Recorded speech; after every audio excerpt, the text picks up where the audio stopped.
kind of want to know who's teaching stuff. If you know people. Like I would take anything David McNally's teaching. I would, because he's just really good. So if you haven't taken any of his courses, take something with him.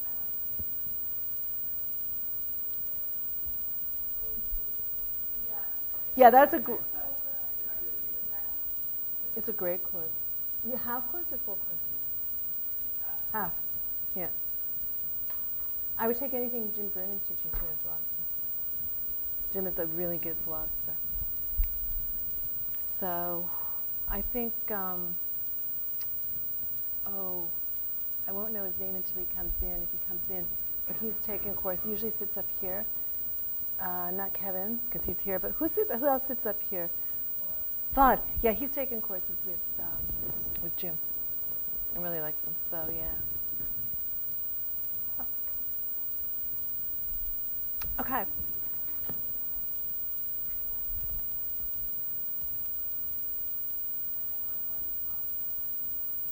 Yeah, and avoiding ones you don't like.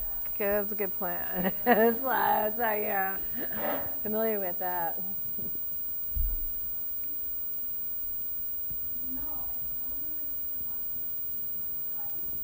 Well, so, here's the thing, like, some people are good lecturers. Some people aren't. I'm sort of in between, but some people, Dennis Pilon is an awesome lecturer. He can lecture without notes, right? Like, I mean, there's like certain people that do that. Like, and he's also very knowledgeable. So some people are just better at different things. But yeah, if you get somebody monotone simply reading their notes, you're just like, And some of the best intellectuals, like C.B. McPherson at U of T was a really well-known intellectual and did really great work with just read his notes like that. So.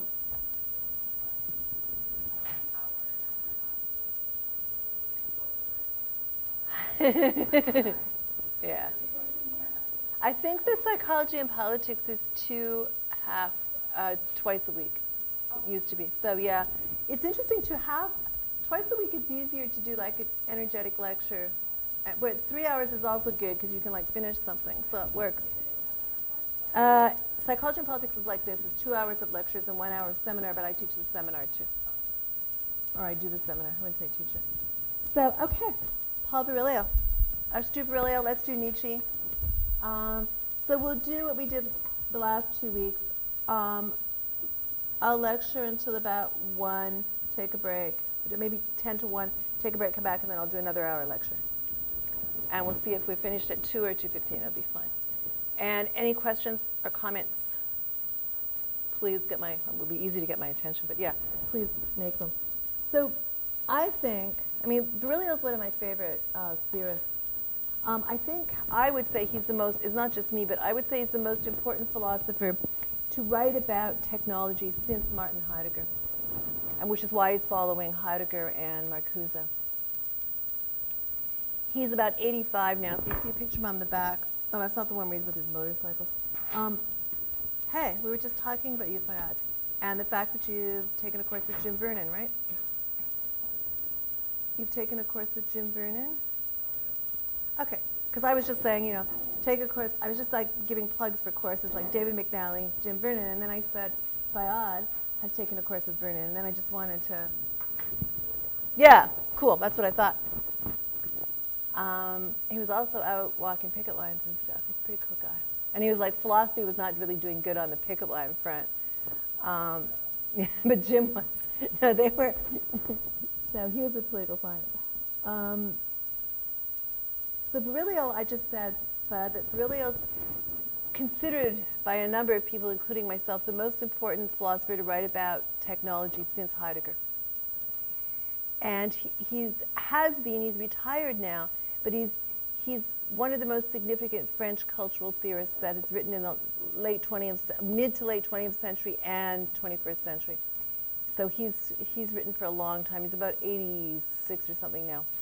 So he invented the term Dromology, which is, that comes from, and dromocracy. Okay, which comes from dromos, which is a Greek term, which means race. The science of speed. So dromology is the science of speed, and the dromologist is an analyst of accelerated phenomena. So now if you've heard of acceleration theory, now that kind of comes out of Virilio.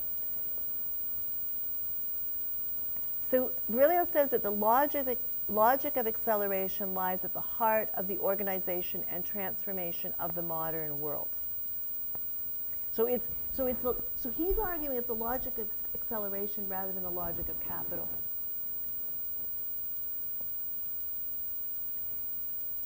For him, life, being alive, means to be, and this is out of Speed and Politics, means to be lively, to be quick.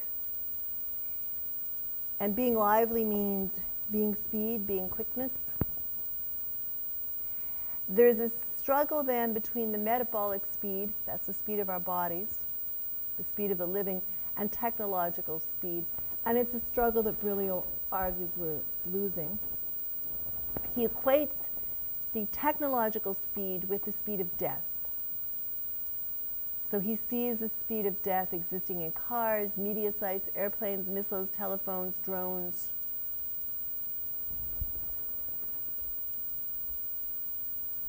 Now there are 7 tendencies in Virilio's work.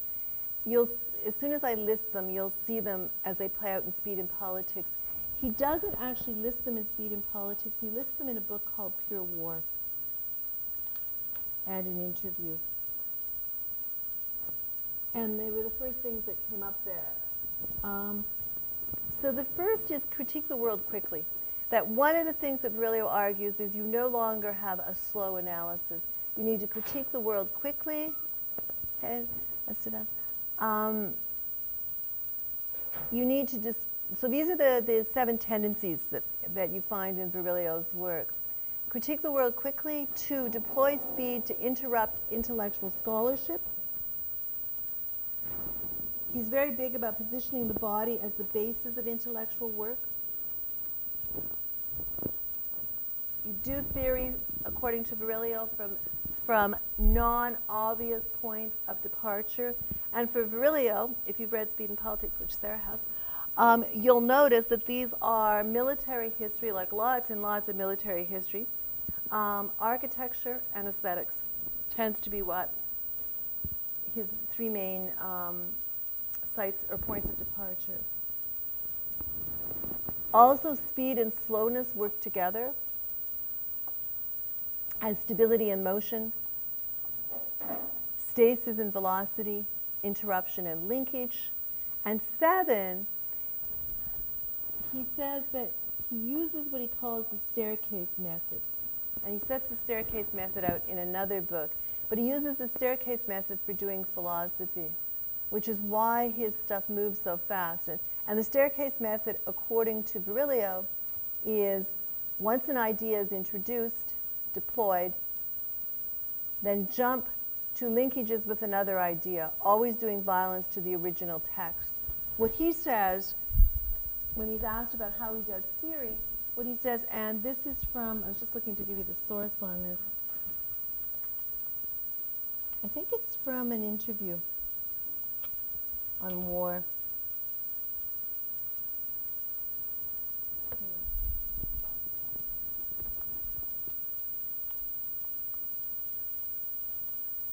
And it could be that I don't have, I don't have the last pages there. What he says, but if you just key in Virilio's staircase method, it'll come up. So he says, I work in staircases. I begin a sentence, I work out an idea, and when I consider it suggestive enough, I jump a step to another idea without bothering about development. Developments are episodes. I try to reach the tendency. Tendency is the level of change. Or, more correctly, tendency is the change of level. So Virilio uses suggestion, he uses breaks, he uses stoppage, he uses rapidity. He says, I don't believe, you'll notice that he doesn't explain much. He says, I don't believe in explanation. I believe in suggestion. What he does do is repeat,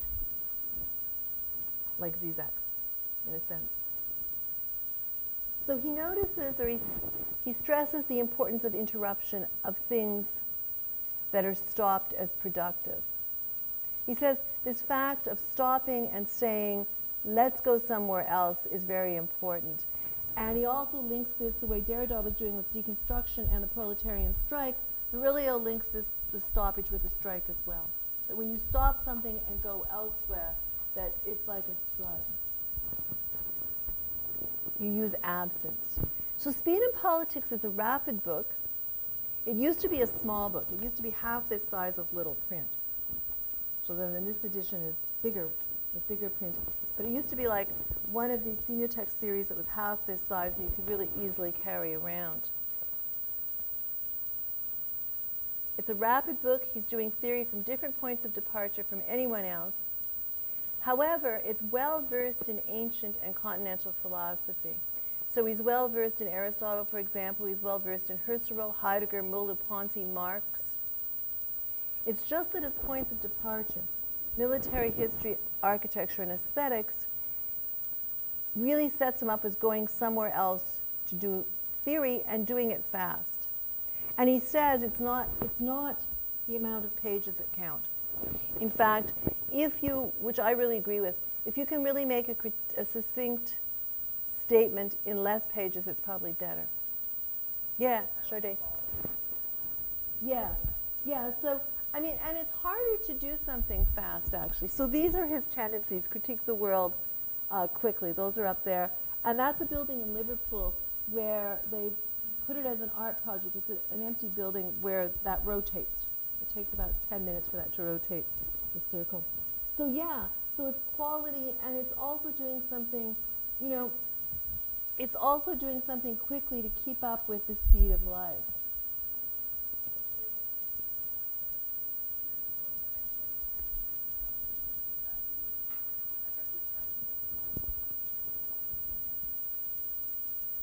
Well, here's, I mean, if you've read enough Virilio, two things will be really obvious. He's a really strong critique of technology coming out of the Heidegger in framing argument without sort of talking about it.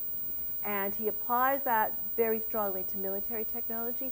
He also applies it to computing technology or entertainment technology, where what it's done has made its viewers passive. Okay? He is also, interestingly, believes in God, and so that will come up, which is kind of interesting for the type of theory he does. And he was a painter and then an architect. So I think you could argue, and it's a really good question, I think one could argue that the way he's doing theory, in a sense, is like painting. Maybe. Maybe that's how he's doing it. Now, when he retired, and what he does every day is he goes and works in a soup kitchen. So he's like, actually, to me, it's just very interesting, you know, that like that's not normally what somebody who has been a theorist is going to do, right? Also, you can see some of his architecture work. There's the famous church that has no, because one of his first books, he did all these images of bunkers that were along the shore from World War II. And so he and someone else built this famous church, which I haven't been to. One of the grad students was there because he was writing about it.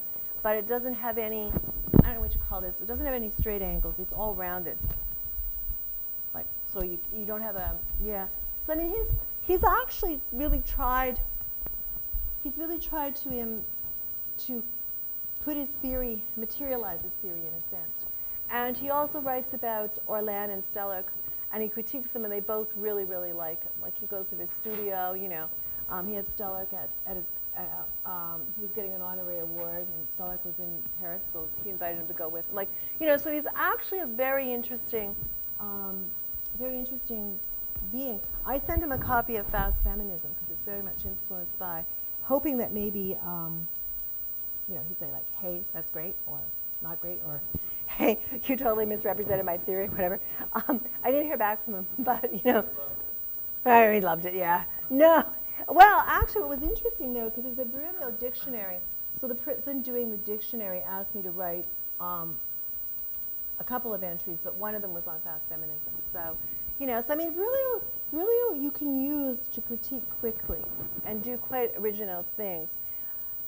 I was going to say, I wonder what kind of grades you got in his third year undergraduate. Probably really bad grades. And Derrida didn't do.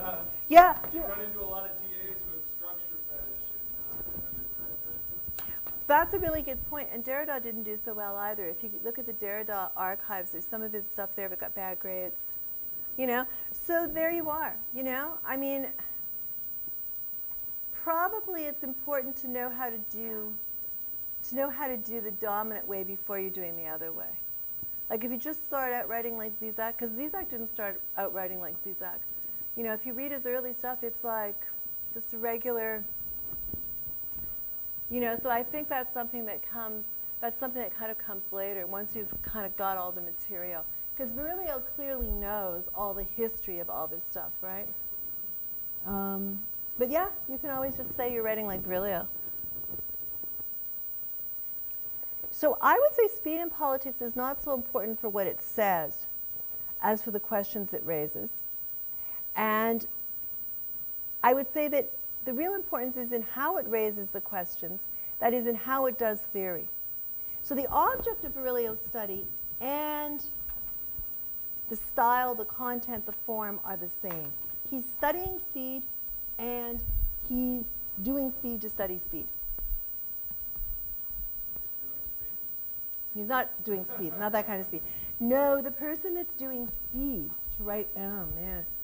He doesn't look like it. He doesn't look like the type. No, but the person that was doing speed to write philosophy is Sartre, Being a Nothingness. And I don't know if you've read Being a Nothingness, but I'm reading it right now as a reading course. Oh my God, I don't know what it is, but it takes an awful long time to read 1,000 pages of Being a Nothingness. Well, you have to do speed. Yeah, see, I don't, it doesn't work for me. Because I'm really fast, so it's like the opposite effect. It's like, yeah. So, hey, Sarah. So in that sense, he's not. But but Virilio also is very speedy, apparently. You know, so maybe that's it. But what he's doing then, so we're doing Virilio and Nietzsche. So he's basically, the object of his study is speed, and the way he's doing it is like speed analysis. He says we're taken in by speed. And for him, what is speed? Well, this is what will connect him with Deleuze. It'll connect him also with Spinoza, and that is, it's a transfer of energy. And so what he would argue that because we're living beings, all living beings, and the world is constantly in this state of stability, movement of movement, stability and motion, stasis, speed, interruption, and linkage. And you know what's interesting when you take a look at Thus Spoke Zarathustra, you know one of the reasons I like that text so much, I was thinking about this morning, is it's always in motion. Okay, Zarathustra is always in motion, and there's stoppages, there's linkages, there's recurrences.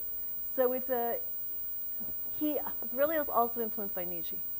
I mean, he's actually influenced by continental philosophy. He's just not doing it in that vein.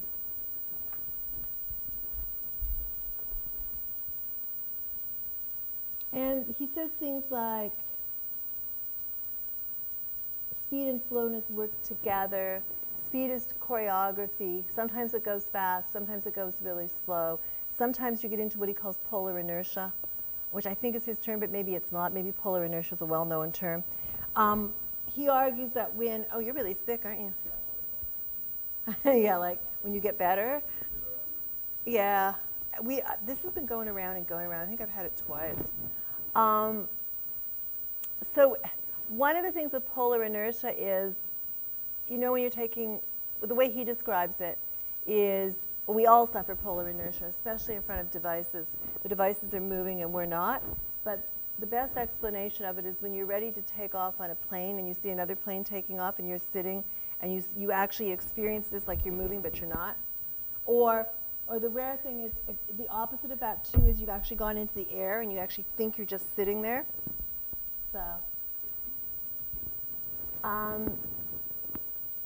he takes a look at the growth of modernity and he proposes a war model. And what he says, the first part of the book is really about this. What he says is that the fortified city of the feudal period was stationary and you couldn't break into it. So if you've been in walled cities, right?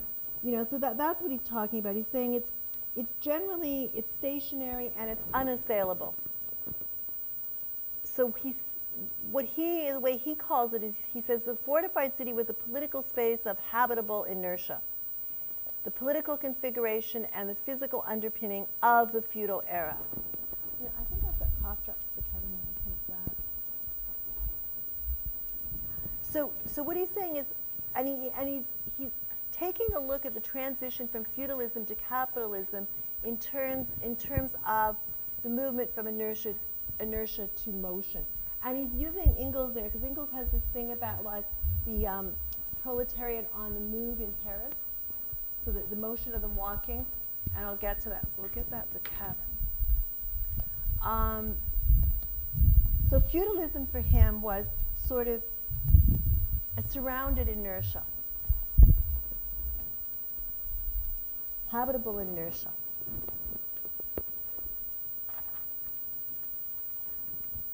So for Virilio, the essential question is, why did the fortified city disappear?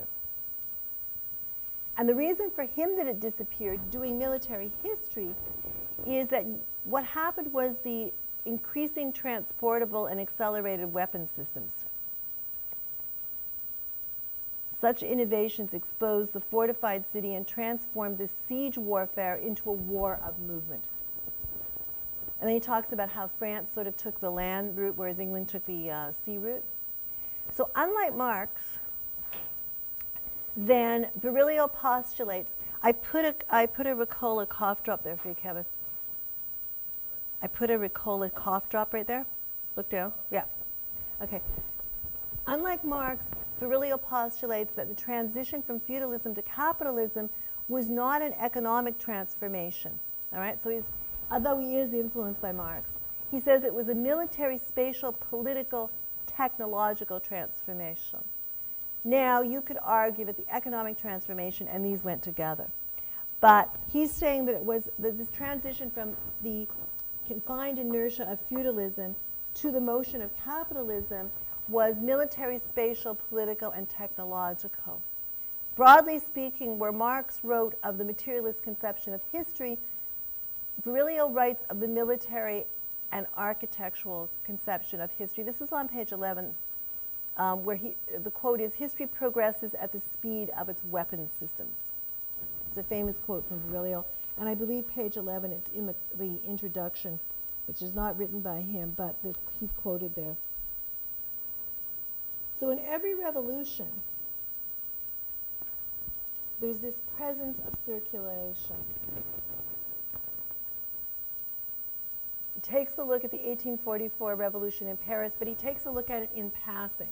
So he doesn't concentrate on it. He says, the first assemblies, this is on page 29, the first assemblies take place on the large boulevards where Parisian life circulates with the greatest intensity. And that's a quote from Engels. So what Virilio adds to this, he says, the masses are not a population, a society, but a multitude of passer-by, page 29. Revolution requires holding the streets. On page 39, he says, the political triumph of the bourgeois revolution in France consists in spreading the state of siege of the communal city machine over the totality of the national territory.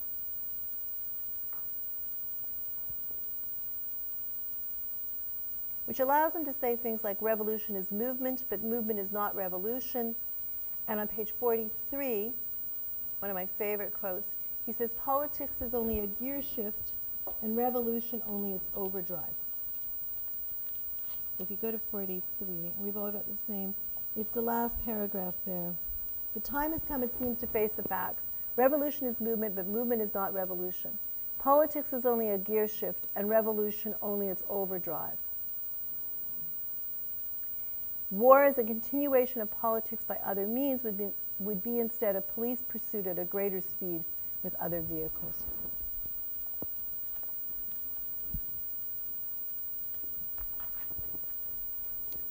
So revolution then depends on the kinetic energy of the revolutionary masses.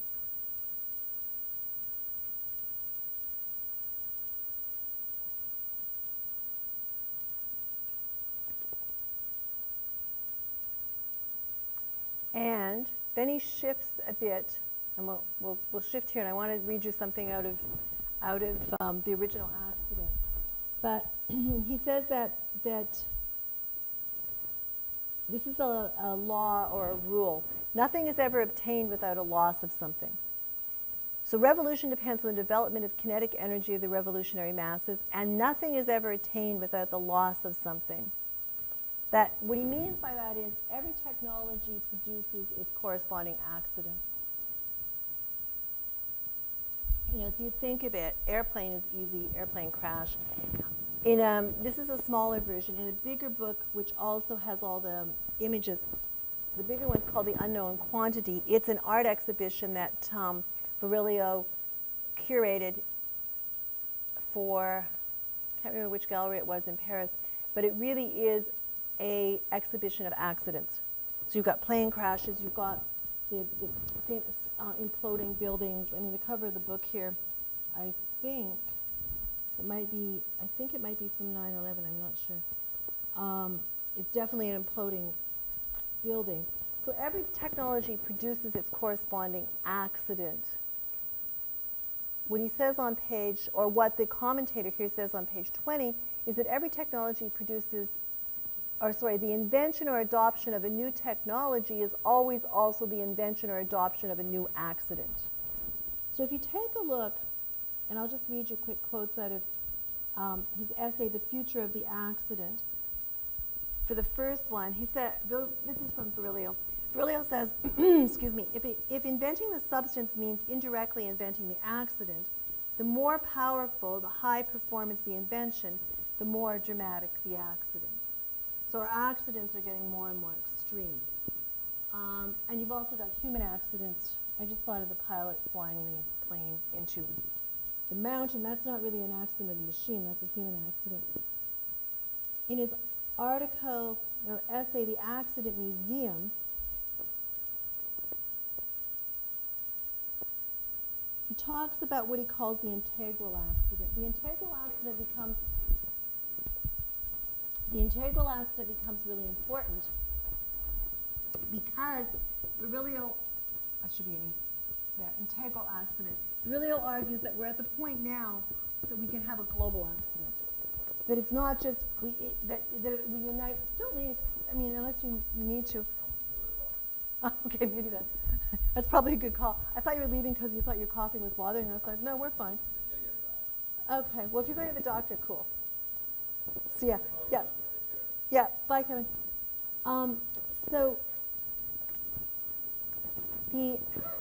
I know now we're going to start coughing, right? It's just spreading. Because we're working at a planetary dimension, we've got now what he calls the integral accident, which is one capable of integrating a whole heap of incidents and disasters through chain reaction. And it's a global accident. And one last quote on the accident.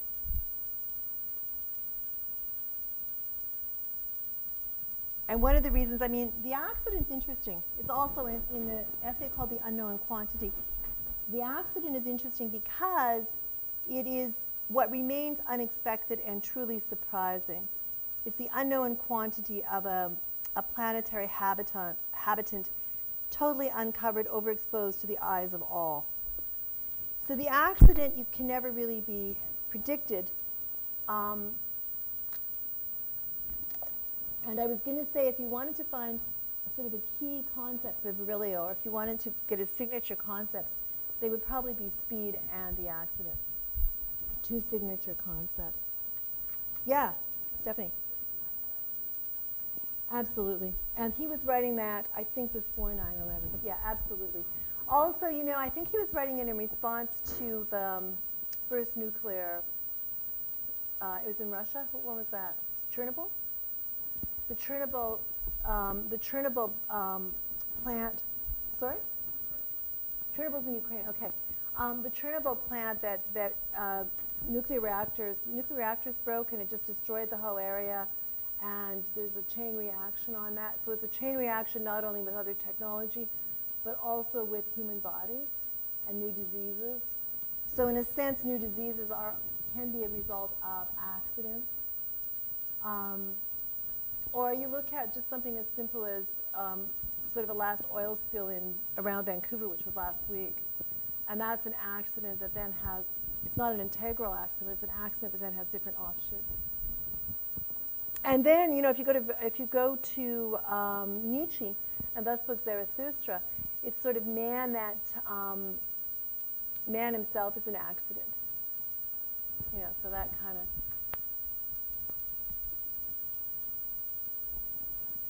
So Virilio's then all about speed, interruption, the accident.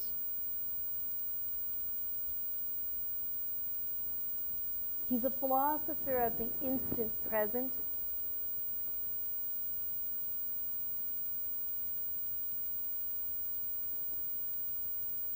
He claims he doesn't have email. So he holds that the speeding up of technologies, especially communication technologies, and by this he's thinking the net, email, have abolished time and distance. Speed for Virilio, this is on page 90, has largely military gestation. It starts with the military, and the famous quote that was in the introduction, history progresses at the speed of its weapon systems.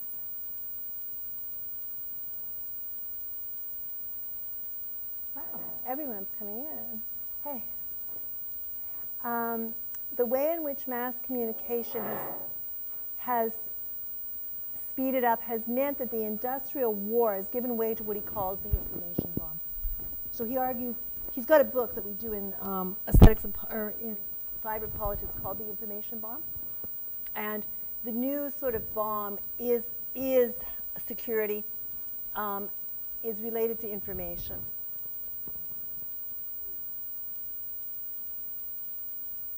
So that people are getting that? Okay. Because there was something I wanted to add to that, but I blanked. Probably because I was trying to think of Francis's name, but I got it, so I'm good to go now.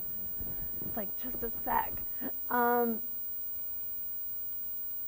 Virilio talks about war at the speed of light and globalization at the speed of light. He says globalization is the speed of light. It can't take shape without the speed of light, which then allows you, and he does it a bit, but you see the world sort of divided into slowness and speed, and countries and classes divided into slowness and speed. So accelerating classes, that is, middle classes, finance capital, bourgeoisie, students, all sort of run on speed.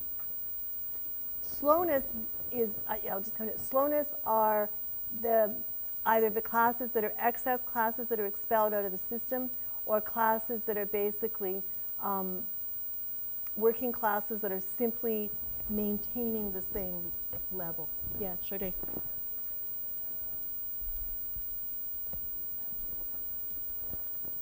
Yeah.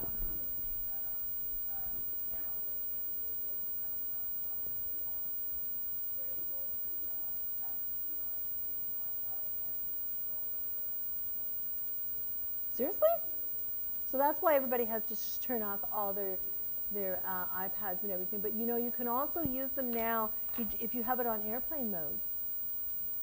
You can use it full time. That's creepy.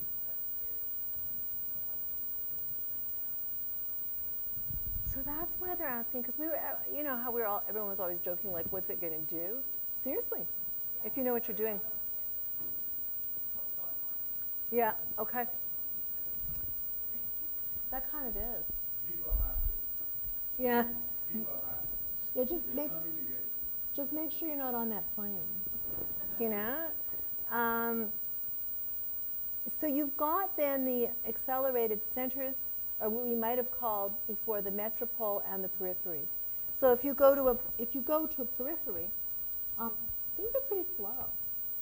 You know, it's actually, if you go off the grid, and again, I was thinking of Baffin Island around Pannertung, but you're off the grid, like, all of a sudden time also just slows right down. You know, so that's interesting because you're not part of acceleration then. Well, you are, but you've de-accelerated. He comes up with the term I talked about before, which is polar inertia, which is what happens on a plane or in a high-speed train, where you're going so fast you stop. Or, he doesn't say this, but I will. If you've ever been on drugs that you're going so fast all of a sudden you just stop, that's polar inertia. Just in case you were wondering. Yeah. Glad I could explain that to you. So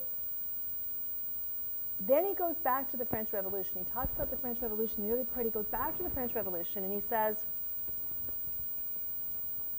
it's what he calls, quote, a revolt against subjection. It's a constraint to immobility that is produced by the ancient feudal system. So he sees really that the French Revolution as being a revolution based in movement.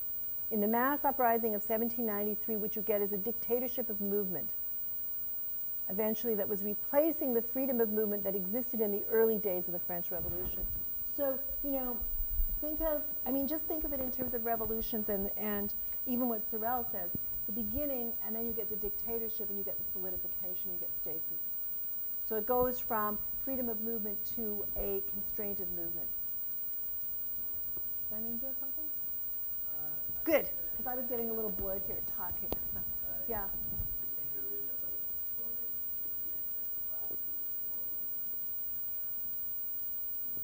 Don't know if I said keep balance, but I was just thinking. So look, slowness, because somebody used Virilio to divide the world into fast and slow classes. So us, by virtue of the fact we're at universities, we're in the West, we are fast classes. All right? Now, you can be in the West and be slow classes. That is what the group of people that sort of have been expelled by the system. So people, poverty. Yes. Yeah. Or, yes.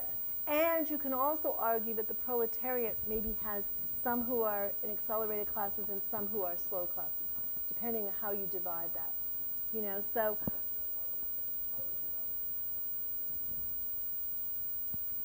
Yeah, probably. What's the cap on the lower middle income right now? I don't know either.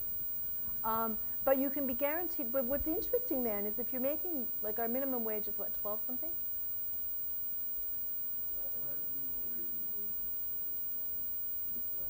And the cost of living is about the same, actually. So, okay, what about? Yeah, because he's part of the accelerated class. What about Canada? Do you know that? Do you know the number? Okay. What's the population of Trinidad and Tobago? Yeah. We're not going to argue with you because it sounds plausible. We're like, yeah, okay, that sounds good. Yeah, but the cost of living in Japan's high. Australia cost of living is not that high, which is interesting. So people have a relatively good life, especially around Perth, where you can hang out on the beach a lot with your income. But then it goes more than that. It goes into imperialism and neo-imperialism. So accelerated classes are obviously at global level are first world and parts of second world. And then you get into third and fourth world, and it's like metropole periphery, because there's pockets in there that are accelerated and pockets that aren't. And you see them, and what is interesting then, so if you're in Mumbai, for example, and on the one hand, you're part of the accelerated class, and you look out, and you're in a taxi or something, right, which is going to place you as accelerated, all this. And you look out, and there's people, living in a what we would call a shanty town. That's slow class. So what Virilio's doing is basically using accelerated and slow as a replacement, in a sense, for different classes. And it's really got a lot to do with their articulation with technology. And then more so than Virilio, but people that use Virilio have taken him and extended that. Peter, you had a comment? For slowness, would it also be reminiscent of legend or? Absolutely. Absolutely. That's great. Yeah. So it's like the inertia, the movement is an inertia. That's absolutely right. So the fact that you can fly somewhere and be in a different culture means you're probably part of accelerated class, whereas many people never leave the small radius of where they live.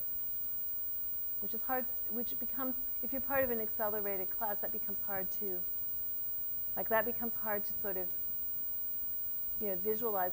And then, I don't know if you got statistics on this, Bobbin, but if you do, it'd be great. And that is, there's a large percentage of people in Canada that have never been on planes, so that they've never really left the vicinity of, and it's a percentage, and it's surprisingly high.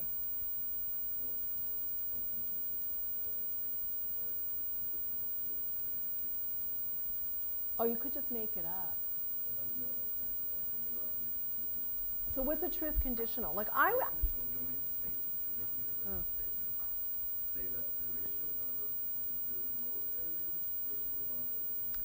Well, you can make an intelligent hypothetical guess. Okay. In the population, it's either to state that Toronto and Vancouver and Montreal, or Toronto and Montreal are the biggest cities of Canada. And Montreal is very large city compared to the rural sphere. You can make a general statement that is too conditional. Okay, that's awesome. The statement would sound something like, because so many people live in rural Canada, it is likely that most people live in a way that can't fly, or don't need to fly, or have never had the cost to fly. Okay. Frequently, everyone would Yep. you could make that kind of statement because of the way And then you can work out a percentage on numbers. Now what becomes interesting is if you're up far north, almost everybody far north is fluent. When you, like if you're in some place like Panartung and stuff, it's almost like everybody has flown somewhere because you have to get out of there. So because that's the thing, that it seems somehow that they're flying for like versus for a living. Yep. And someone else. What about like the upper class, as in like the old rich style? Physically, they have the ability to get around and to move, but it seems like socially there's no speed. Like they're kind of stuck. That's brilliant. Yeah. Yeah, you're absolutely right. That's interesting. And then, so one of the people that really likes to write about, and it's in here, is Howard Hughes, right? So Howard Hughes, as more and more he got, you know this. So Howard Hughes, more and more got germphobic, like beyond germphobic. So he would have his own plane, and he would fly to apartments all over the world, which comes into what Esteve is saying. At the drop of a whim, because I guess he figured one place got too dirty, and he'd fly to the exact same apartment from, say Paris to New York, and it would be exact same, where everything was exact the same. And he never went out because it was too. So in a sense, he had both acceleration and stasis together, right? So it's kind of like that, and he had the budget to be able to do it, because most people that have that condition have to be in one place. But,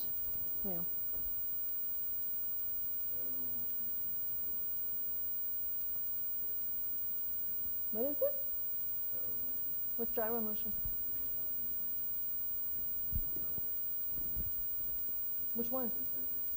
Oh, the art project. Yeah. Okay. Excellent. Well, I'm glad I put that there. It's an amazing art show that was a bio art show in Liverpool that had sort of the Western bio artists were all there, and that one had somebody's cells and something in it. I can't remember what that was, but it was a beautiful piece. So what Virilio says is there's two strategies of revolution that produce specific proletariat. There's the military proletariat where the nation is on the march. So think of Nazi Germany, which is not really, it's a military proletariat. And then there's the industrial proletariat, which is enclosed in the national territory, And Virilio refers to this as the vast camp of the national territory. He proposes that what occurred was a decline in productive masses and an increase in state military proletarianization. This is on page 54, around there. He suggests that the Marxist state first appeared as a dictatorship of motor functions, a totalitarianism very carefully programming and exploiting every form of mass movement. That's on page 54. On page 55, he says the dictatorship of the proletariat is only the dictatorship of movement. Lenin and Mao, page 57, see the people as the motor force of history. Virilio sees history as a history of bodies. Page 57. He talks about the kinetics of vanished bodies and bodies as a dynamic vector of history.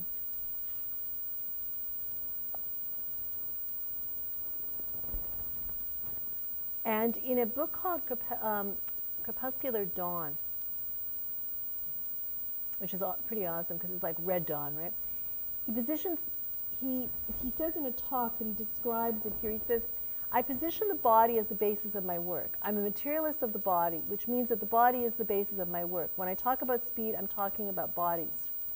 In the interview, this is how he describes bodies. And this also brings in the God aspect of his work. And this interview is available on C Theory. Look in Virilio, just put Virilio interview. The body is extremely interesting to me because it's a planet. There's a very interesting Jewish proverb that says, if you save one man, you save the world. That's the reverse idea of the Messiah. One man can save the world, but to save a man is to save the world. The world and the man are identical. Yeah, no, that's in the interview on C Theory, and it's called like War and something, but just Virilio C Theory interview, and you can get that there. It's about 5 pages. The body's not simply a combination of dance muscles, bodybuilding, strength, and sex. It's a universe.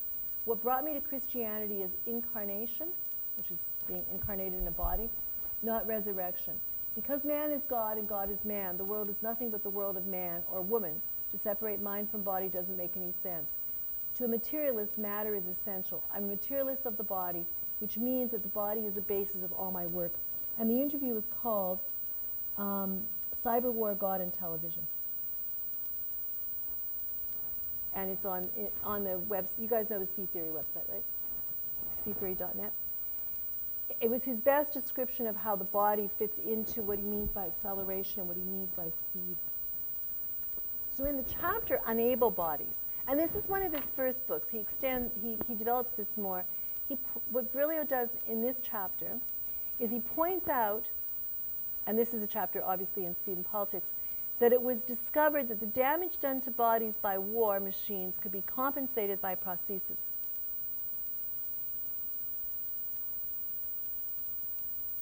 Progress for Virilio, or what he calls dromological progress, is basically violence, and this is where he really overlaps with Zizek in terms of violence and his understanding of violence you could trace it through, even starting with Sorel and then Benjamin, Derrida, and Zizek. If you were looking at violence as a concept, on page 62, for Virilio, violence is about movement. Violence can be reduced to nothing but movement.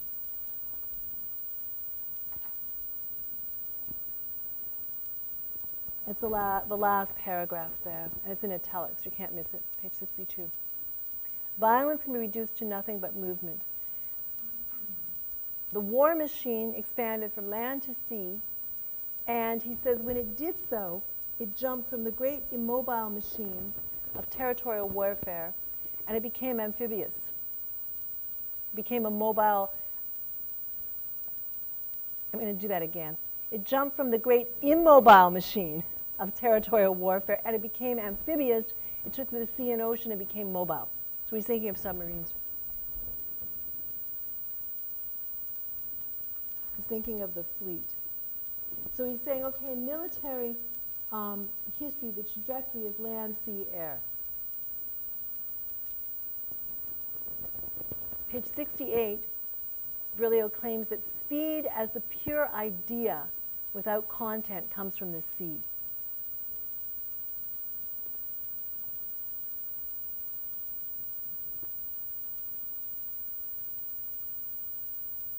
He offers a bit about consumerism on page 70.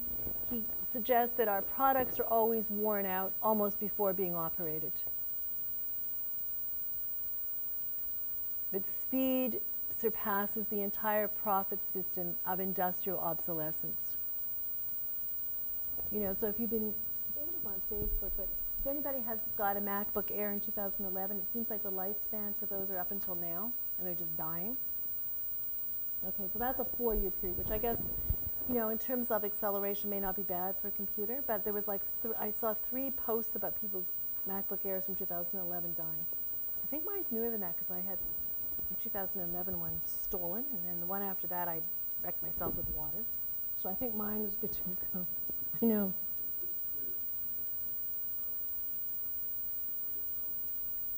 Yeah, that works very well with Virilio, actually.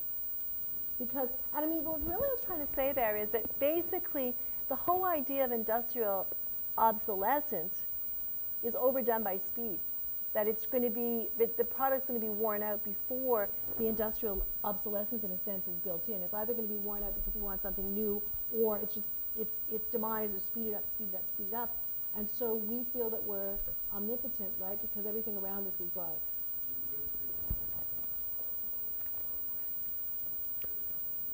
That's a brilliant example of the integral accident, too, that one thing sort of connects around. So, yeah.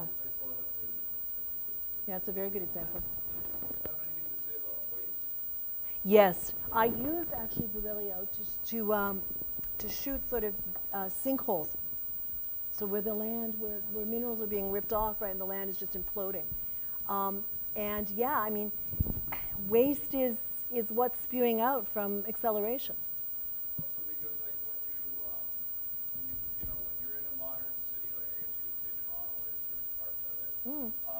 Basically, the impression you get is that you're in a place with no history, with no past. Everything's constantly new. But that constant newness, I guess, is a product of speed. Yes. But yeah. But all of that is ending up in waste somewhere. The waste is going somewhere, accumulating somewhere. Yeah. Usually on the margins. Very much on the margins, and not only that, all of the stuff we put in for recycling, isn't, I guess you guys probably told me this, isn't actually recycled.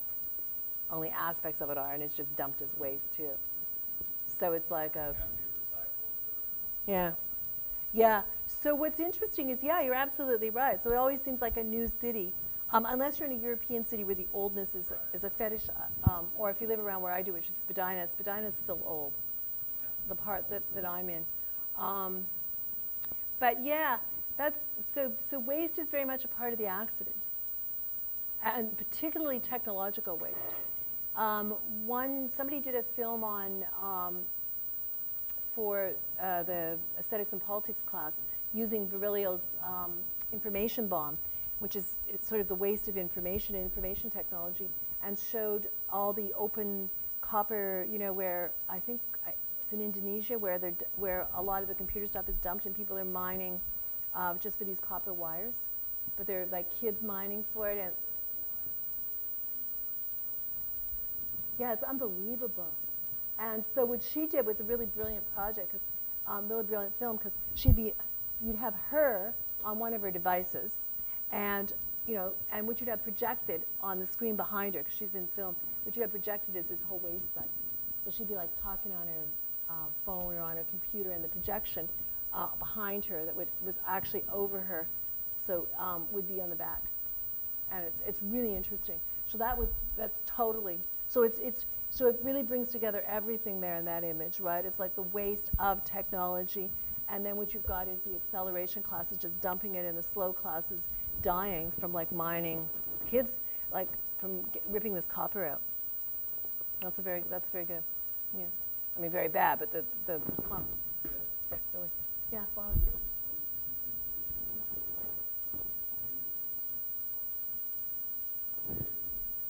Okay. So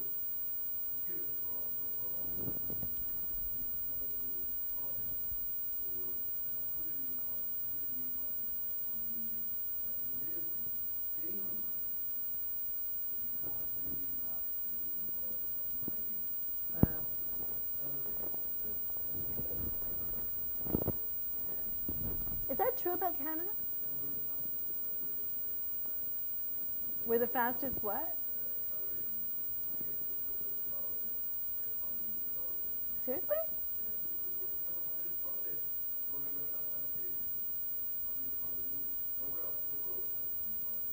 Wow.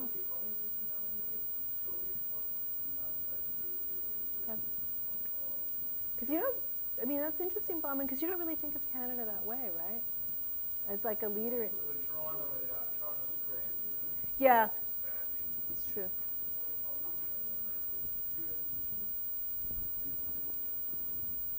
That's cool. Okay. We'll go back. So now we're going to go on to futurism. Yeah.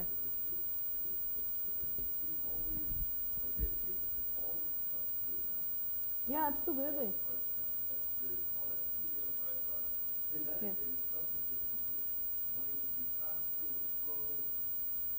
And also, I mean, we're using technology that's faster than we can keep up. I mean, we just can't keep up. Which then causes certain neurological disorders, right?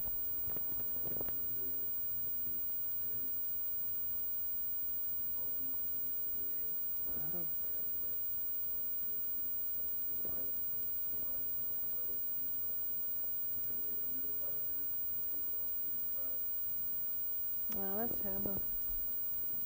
Well, then it fits in perfectly with what Virilio's saying, which is Western man, and he means that by that, humans who are using Western technology. But here he's saying the West has appeared superior and dominant because he appeared more rapid. With democratic progress as opposed to democratic progress. So progress based on speed, democratic. Humanity will stop being diverse.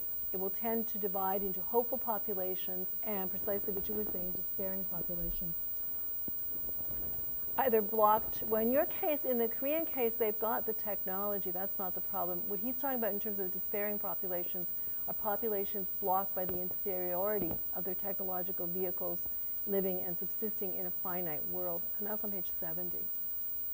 Now, Virilio's quite influenced by the manifesto of futurism. So you probably see some of that, some of the aspects of the manifesto here on the screen. Yeah, Bonnie.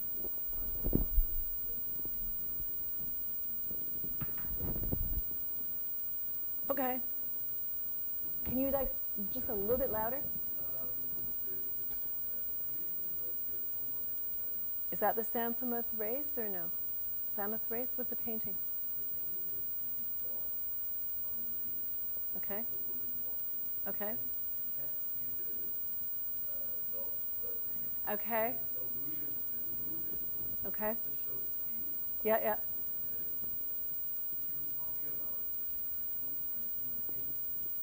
Ah, that's interesting. Because the great, I mean, because you've seen futurist exhibitions. There was one at the Guggenheim, and a lot of it, it really, I mean, I like futurist stuff, right? It's pretty awesome. Yeah, yeah. But what they show a lot of is also, there's planes. I mean, some of the stuff on planes is really interesting, because that was kind of their instrument.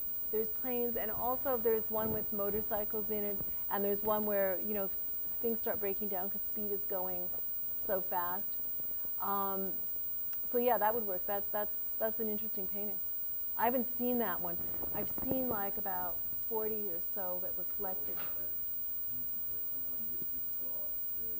Can't see it moving. Yeah.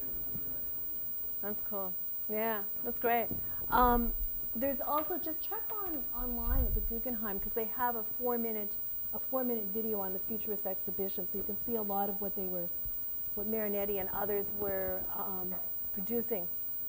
In terms of the manifesto, and this manifesto is 1909, I just have a couple of pieces out of it, number 4 and 8. So number 4 is Marinetti. We say the world's magnificence has been enriched by a new beauty, the beauty of speed.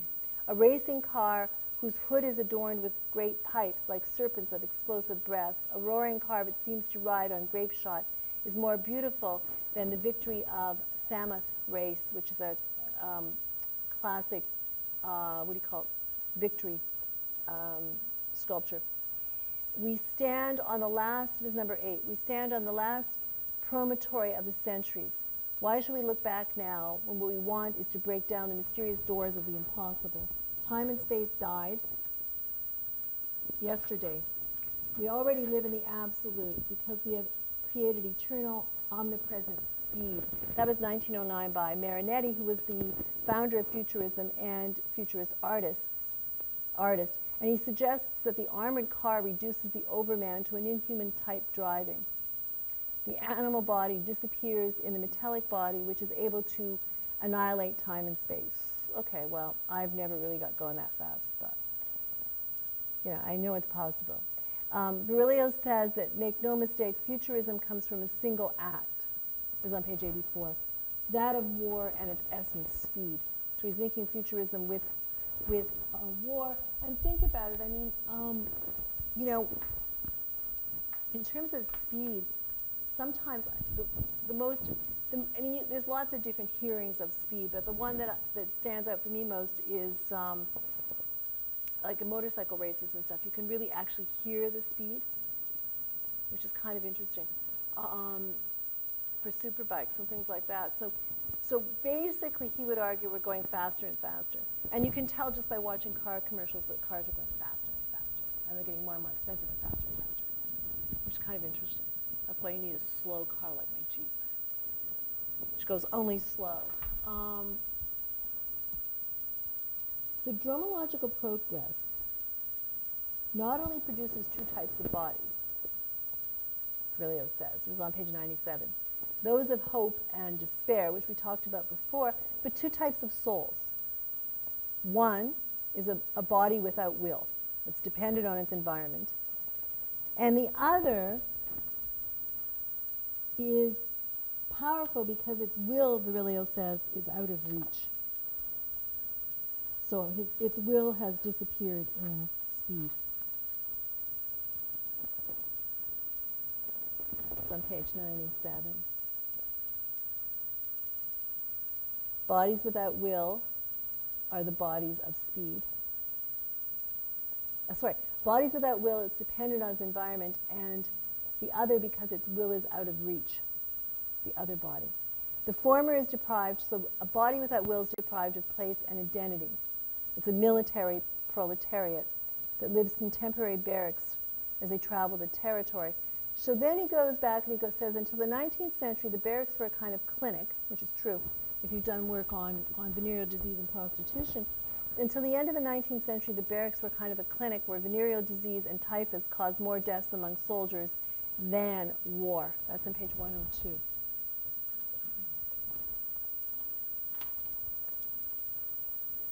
He uses speed to critique liberal reason and rationalism.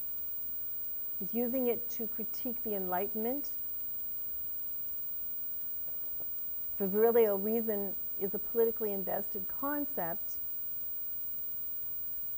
and it's present, he argues, to target the absence of reason in the bodies of the ignorant in liberalism, and a relation, Virilio argues, that is reproduced in the Marxist organizational chart. Now, if you take a look on page 110,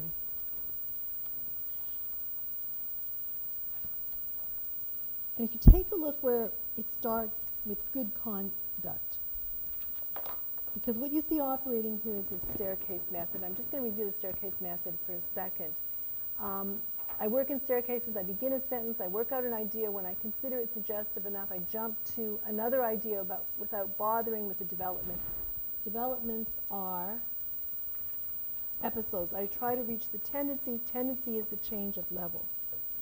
So he doesn't believe in explanation. And what I want to do is read you this. I'll set it out first. He goes from a quick aside on the change in bodies and sex to good conduct as morals taught at driver's education to military monasticism. And then he goes on from there. So he talks about highway and sex and bodies thrown together by chance meetings, sexual collisions taking place like highway collisions, soon forgotten. So he's linking autos and motorcycles and with sexuality. Then the next paragraph, Good conduct is no longer morals taught in public school, but driver's education, which is becoming an obligatory part of the curriculum. But isn't this already the adventure of military monasticism, transforming the mystical body of Christ into an armed body, into marching orders? Long before priests, long before pirates, assault troops, or hoodlums, the military monk finds gratification in the aerosol of death and terror. In fact, if the militarization of society henceforth makes every citizen a war machine, the soldier monk in this domain a model and precursor. You go down, the institution of monastic autism is the very nature, time, space, and social and human organizations that he relinquishes his renunciation of personal taste and identity, prefigure of a nihilism of a technological revolution spoken by Heidegger. The monk, voluntarily absent from himself, sworn to silence, chastity, especially obedience, becomes a vehicle of his director of consciousness, the drive shaft, the power's order, a superior and universal reason. So what you can see there then is that he links this all together. The method of presentation is interesting. The discussion on the military monk as a precursor to every citizen as a war machine becomes quite interesting. And by the end of the paragraph, he links the monk with universal reason as its drive shaft. So that is all in like about, I don't know, 150 words, 200 words, to sort of combine. So that would be a really good example of his method of working in staircases and his method of speed. Now, the chapter then ends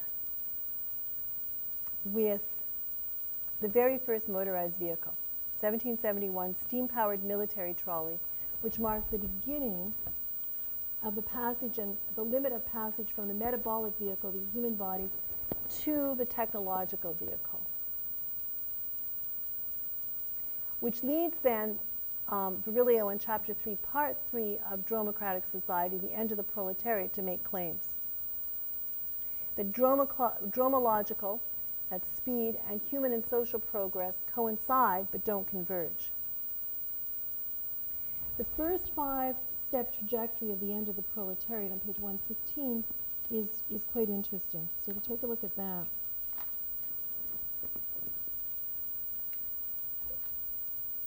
So it's five-step trajectory of the end of the proletariat. First, a society without technological vehicles, in which the woman plays the role of the logical spouse, mother of war, and of truck.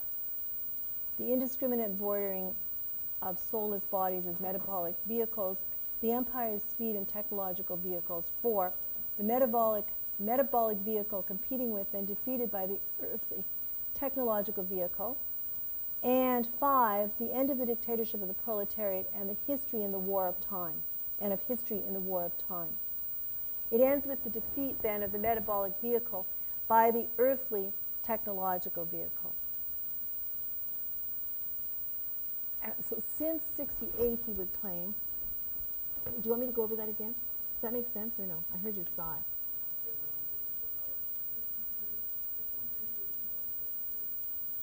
Yeah. So what he's trying to say is, look, he's going through the demise, really. He's going through the demise of the metabolic body and its replacement by the technological body. And it's the demise of the metabolic proletariat body and the dictatorship of the proletariat. What you end up with then is the dictatorship of slow classes, dictatorship through technology. Yeah.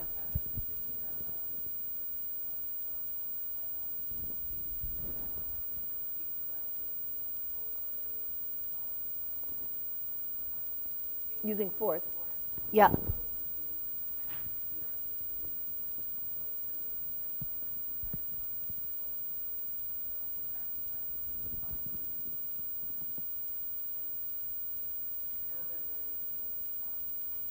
It could be. I mean, that's possible. Hi, Pavel. It could be. That's possible. Well, what he's really seeing is it's really leading, where he's sort of going with is sort of the end of the proletariat, because it's been consumed by the technology. So there will be violence in terms of that, but it'll be an absorption. Like for Virilio, there's not going to be a revolution. Okay? Which is a bit of a problem for certain people. Yeah.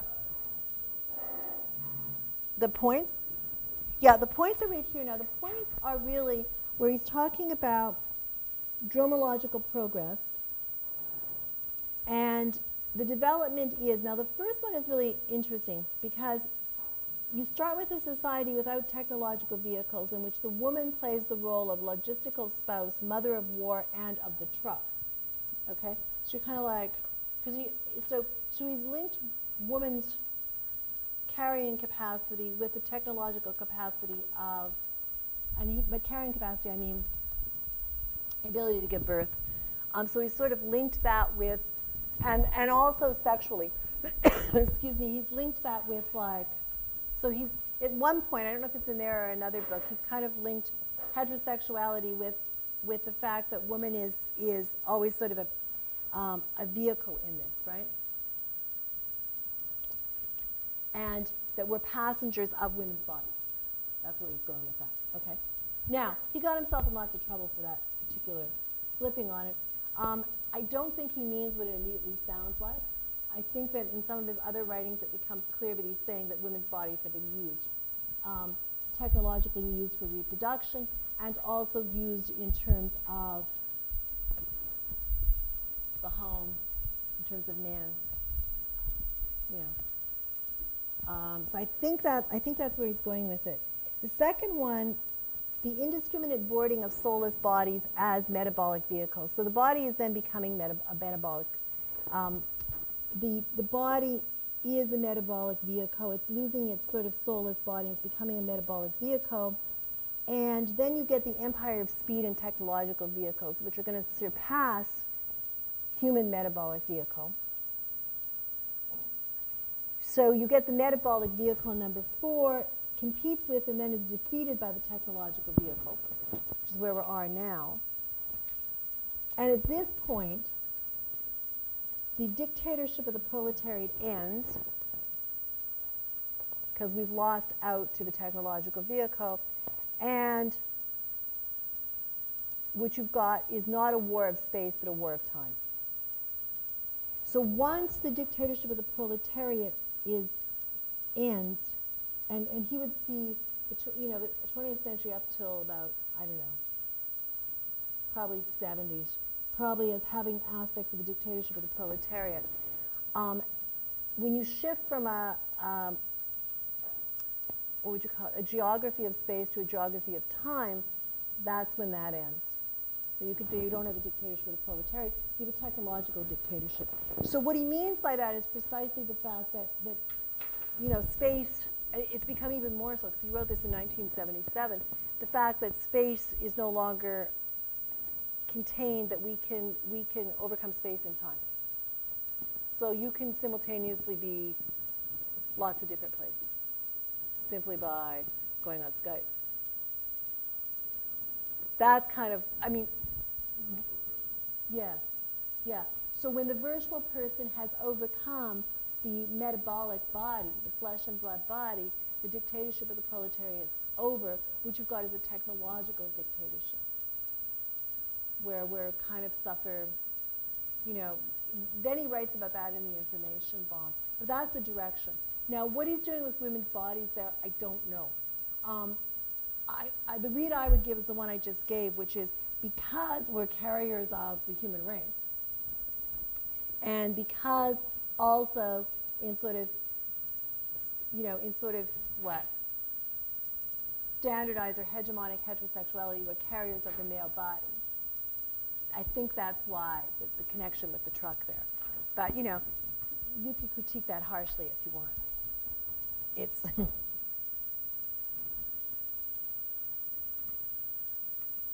yes.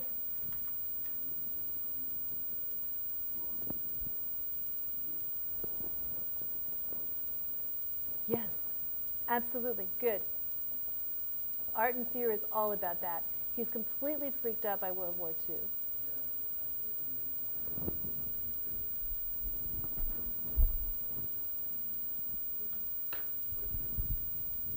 More than that bomb, and they actually influence what he's making. He has real trouble with all the art that's showing in the background here, bioart, simply because of the medical experiments in concentration camps. So Art and Fear is a terrible book. It's really insulting to many bioartists because he's really talking about what's the difference between Stellark's third ear and, a lampshade made from the skin of your grandmother, right? Or, the artist who does tattoos on pigs and cuts them out and had them, and then it's like, what's the difference between that and the tattoos that were cut out? And so he really, that's very astute.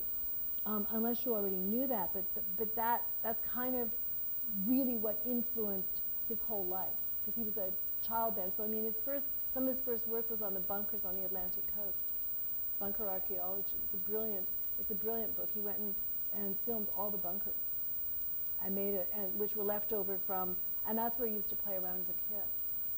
So yeah, it's just a direct connection, and it's not, you can say, well, okay, yes, technological defeat during World War II and defeat of the human body. Sure.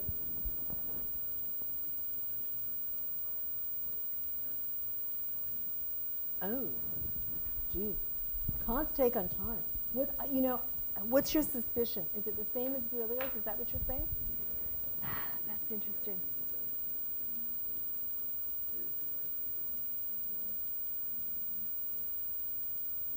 For sure. Because Virilio's not giving us his sources. All right. He's influenced by Spinoza. So chances are, if you're influenced by Spinoza, you'll probably also have an influence of Kant. And just remembering what I know about Kant's concept of time and Spinoza's concept of time as well. Yeah. The fact that we're basically extended substance for Spinoza. We're extended substance of for lack of a better word, God, but something like the primary substance being the creation of the universe. Okay, so time then is always seen in relation to that.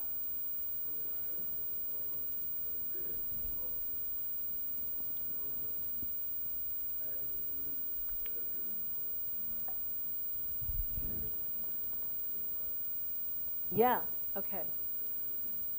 Well, Virilio's responding in a sense to Descartes too, because once you've destroyed the metabolic body, okay, once technology has destroyed that, then the question is, I think therefore, like what happens with that? Like the mind-body split, because he's also sort of destroying that.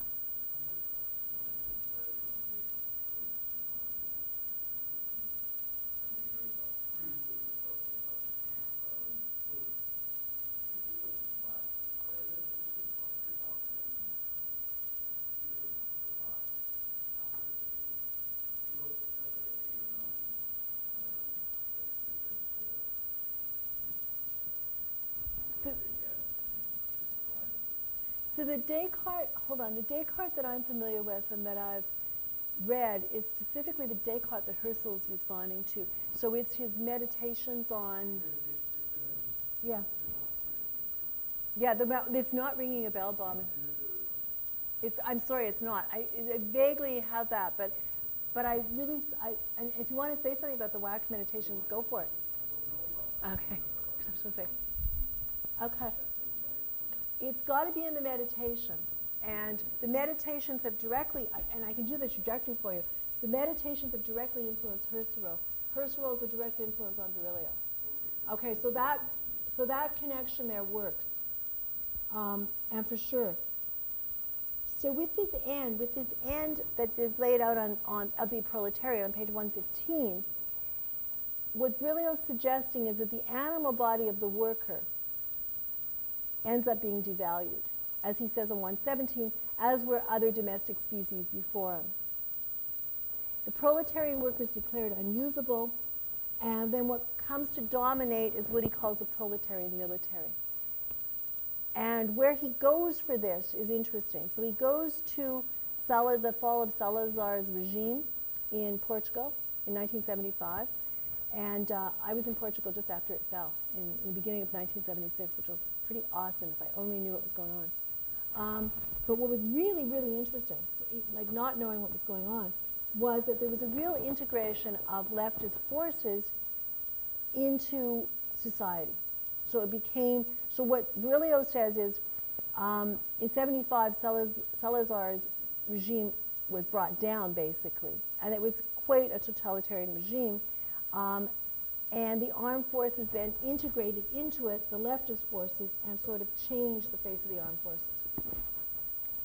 You see the same thing happening in Chile in the reverse, right? So the proletariat gets sort of integrated into Pinochet's police force.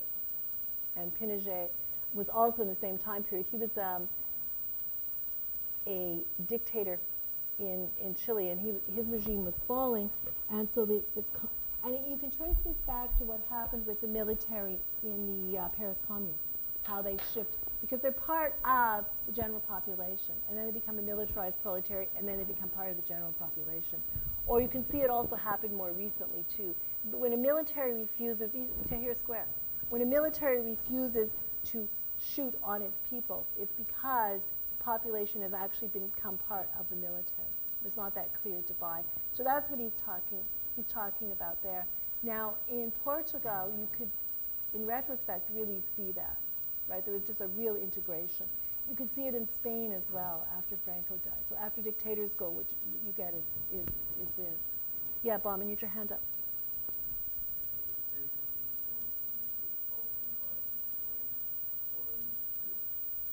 Some states. To have employing foreigners to work as surplus labor that's brought in. If that's what you mean, not to do the military. Like where?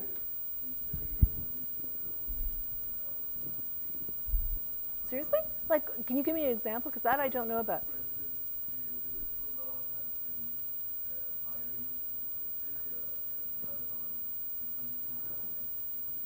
Okay. Okay, but that's interesting. That's not the proletarianized military, though. Because that's got to be something that's what?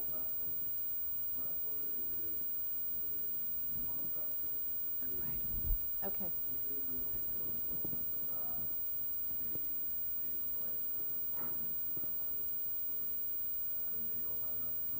Okay.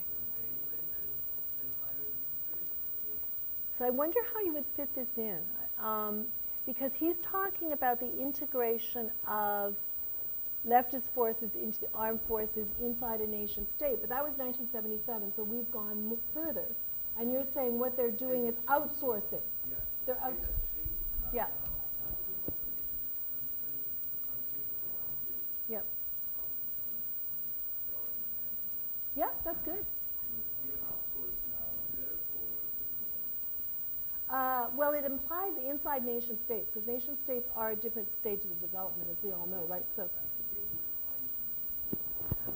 it can apply. But the other thing that's happened here are drone control of populations externally. Yeah. So, yeah.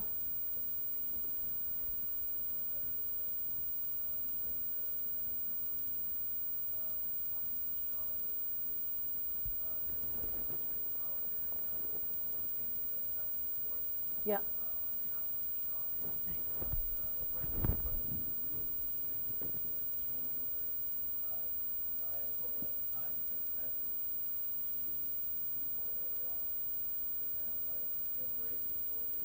Right.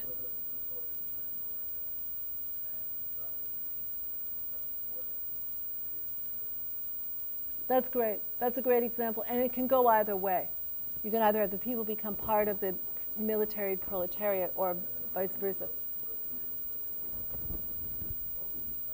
That's great, though. That's a really good example. Okay, so the last chapter, part 4, the last section, part 4, the state of emergency. And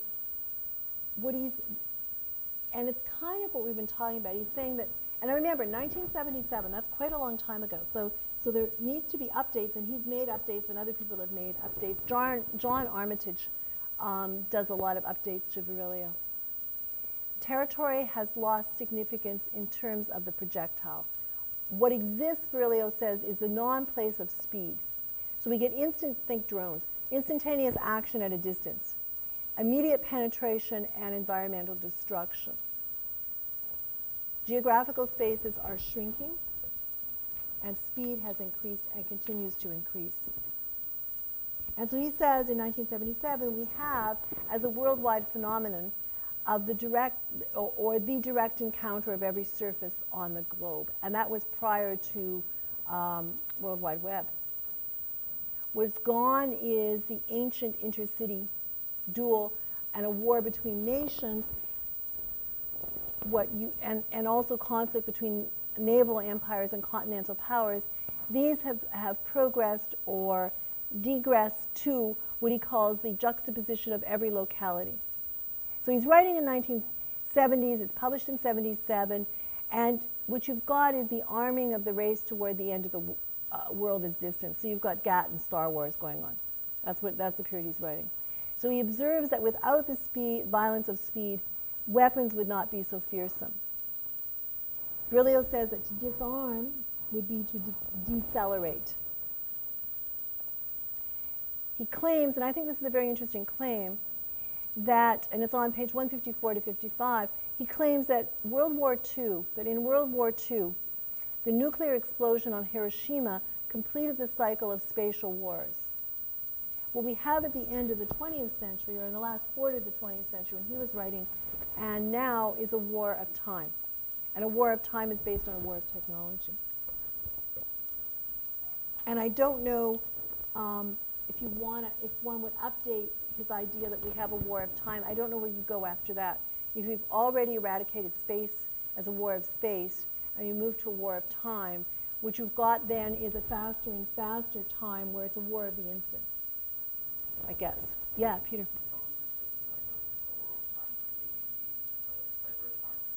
Yep.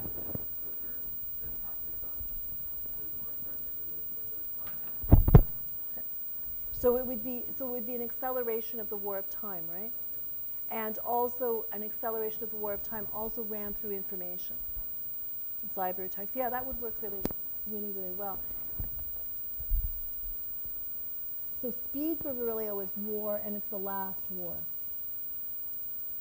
What has occurred in the transition from the state of siege of wars of space to the state of emergency of the war of time.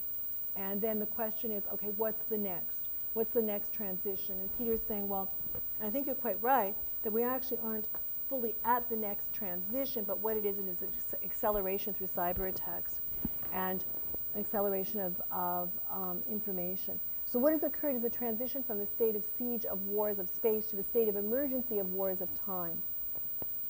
And this allows him then to go back to his argument that we talked about before, that new technologies produce their own accident. And you can see Virilio is also very much influenced by Nietzsche. Not only are humans the accident, but Nietzsche also says in Thus Spoke Zarathustra, man is the redeemer of accidents on page 139, where he makes the distinction between redemption, it was, into I willed it. And what we should do is probably, so I'll end Virilio there, which is a nice ending, ties it into Nietzsche, take a 10-minute break, and when you come back, we'll do the last part of Zarathustra. Now, do you guys remember, did I turn I don't want to turn it, did I turn it off last week or no? I left it on, and what you've got is there's two videos, part one and part two. Because if I turn it off, the video technician will go away. That's not good. Okay. So 10 minutes, be back at, what time is it? 13. Be back about 13 minutes. Hold on. I'm going to go to the bathroom. Yeah, I'm trying to remember what's in there. It's a bio substance.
yeah, I mean, Mussolini was influenced by the futurists. It's tricky on the futurists because they have a bad name because of the connection that fascism has had with them. The art is awesome. And the little, I mean, oh, that's me. Look. That was, that was in Bosnia in 2000. I was, we got to go on a fact-finding thing. And I can't remember what the deal was. Nobody else in my department wanted to go. And I was undergraduate, and they were all too busy. I was like, well, I'm not too busy, I'm an undergraduate. So I volunteered. It was great.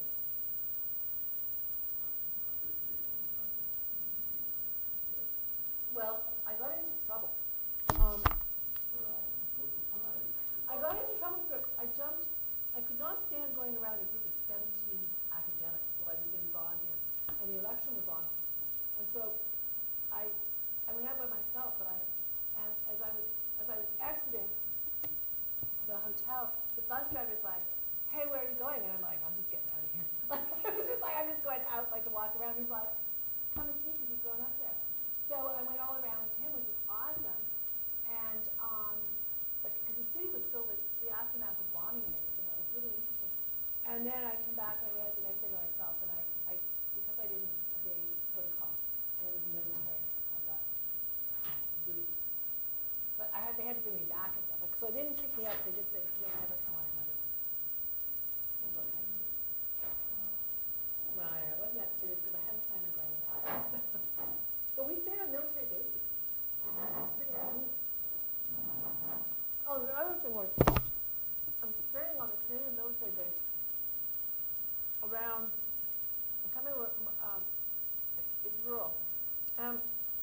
My book on, because they looked at all our resumes and stuff before we got there. So I have a book on prostitution. So I'd be like at the gym in a military base or anywhere, people would come up to me and say, like, out of the blue, there's no prostitution going on around here. And I'm thinking, that is too weird.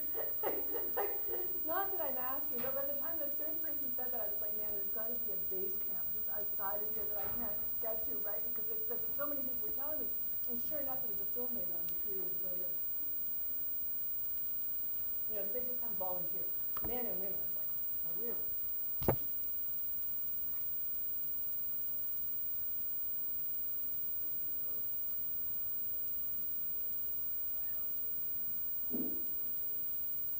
Yeah, Hannah?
You posted something on Mad Max. Yeah. So there's a new Mad Max coming out here. Yeah. Did you see that? Yeah. It's really good. It looks really odd, yeah. Let's see what you posted on Mad Max. I thought it was interesting.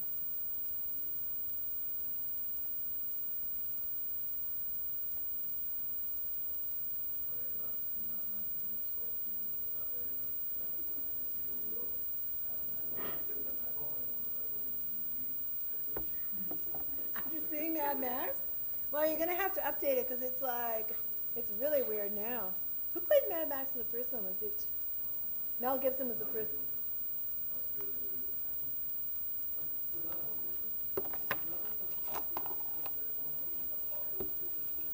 It's unbelievable. Yeah.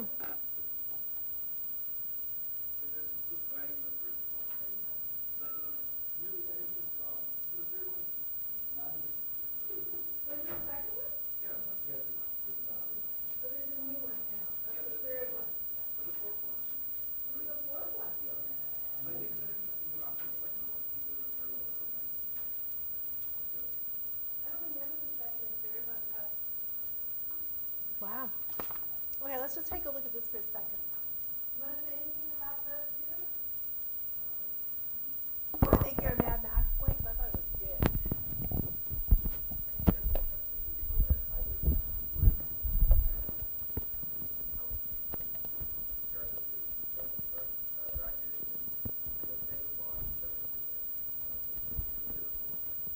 And fearsome, yeah. So you're saying he's kind of like Mad Max?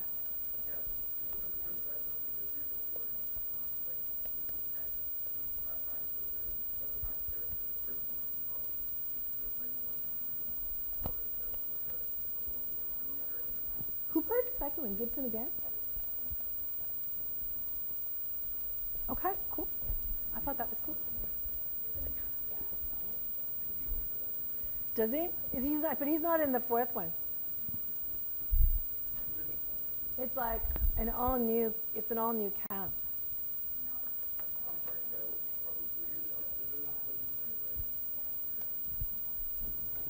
Yeah, Tom Hardy probably. Okay, oops, wrong book.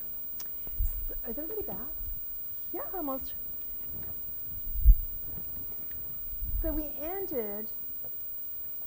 really ended at page 195, halfway through part 3. We ended with Zarathustra saying that he's finding his way. He says, this is my way, where is yours? And I answered for those who asked me the way. So he's saying, this is my way, where is yours? So then I'm going to focus mostly on part 4 and the last section. But before we get there, there's a couple of things I want to draw your attention to just in terms of the will, which is on page 198, and it's number 3 of the Old and New Tablets, and also the Overman, which is also in the same section. And he says that the Overman, by the way, and that man is something that must be overcome. It's a bridge. The man is a bridge in no end, proclaiming himself blessed in view of his noon and evening. And then the will, it's just what we said before, and this is the second time Zarathustra has repeated it. Thus I willed it, thus I shall will it.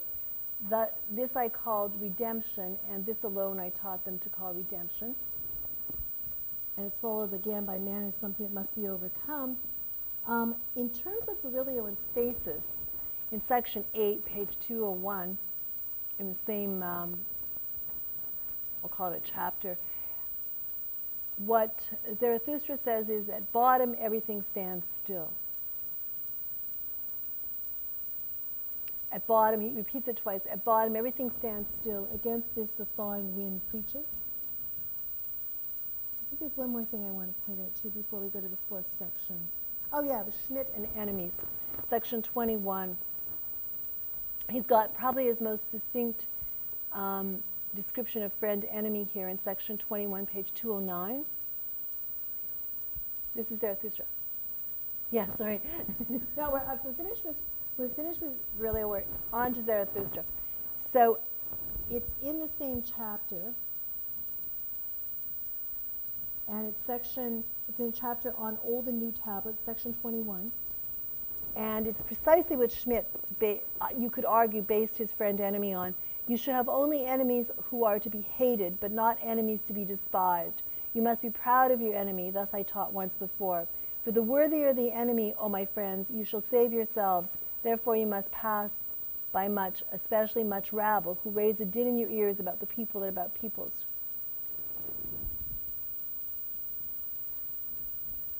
and eternity we're all good with. And he repeats again that man's the cruelest animal, that mostly cruel against himself. And then we'll go to part 4. Now part 4, yeah? Francis. Sorry, I didn't see you. I was too busy looking. Okay.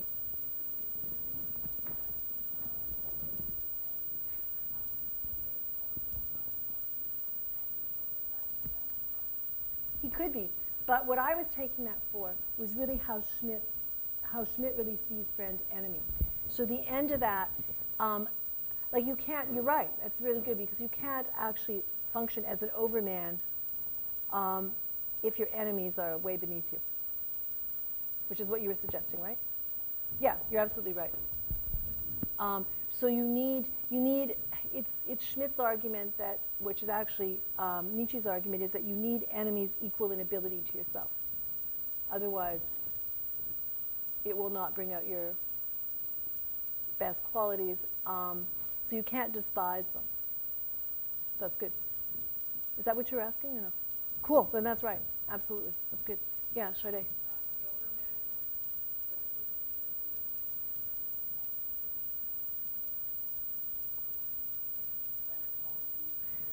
Yeah, it depends who you read on Nietzsche, right?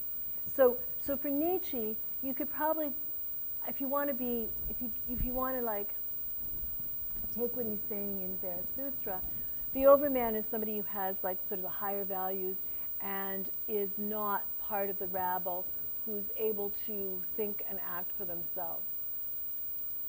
Okay, and then there's the whole fascist spin on that, but you probably want to stay away from that, because I don't think that's at all what Nietzsche was going with. So it's basically Zarathustra, and Zarathustra can never find, all he can find, I mean, it ends with all he can find is the last man. He can't find any other overman. He goes through all his companions, he invites them all to his cave, right? So yeah, so it's kind of him, and it's somebody who can think and act for themselves and not sort of flounder in what, Nietzsche would consider the masses, only he would call them the rabble. Now then you can also get some really bad spins on the overman, and I would actually just probably stay away from that unless you really want to critique Nietzsche. So in part 4, Zarathustra is aging, and he's constantly caught between this dilemma of going back to the people and staying in solitude. And he goes and he comes back, and he goes and he comes back. And so here we find Zarathustra at his cave, and he's walking in the mountains and woods, and he's running into everyone that he's kind of ran into before, or same types, right? So he runs into them all. Now the 4th part, for me, what was interesting is that the 4th part begins and ends with work. So if you go to 237, and under the honey sacrifice,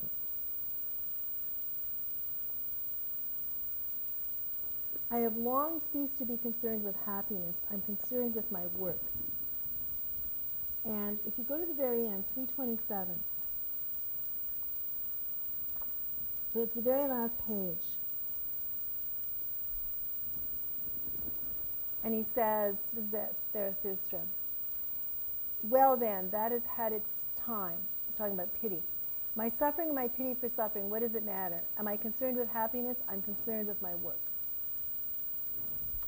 So, I don't know, I found that probably the most interesting thing of just the way that's juxtaposition in terms of what work means.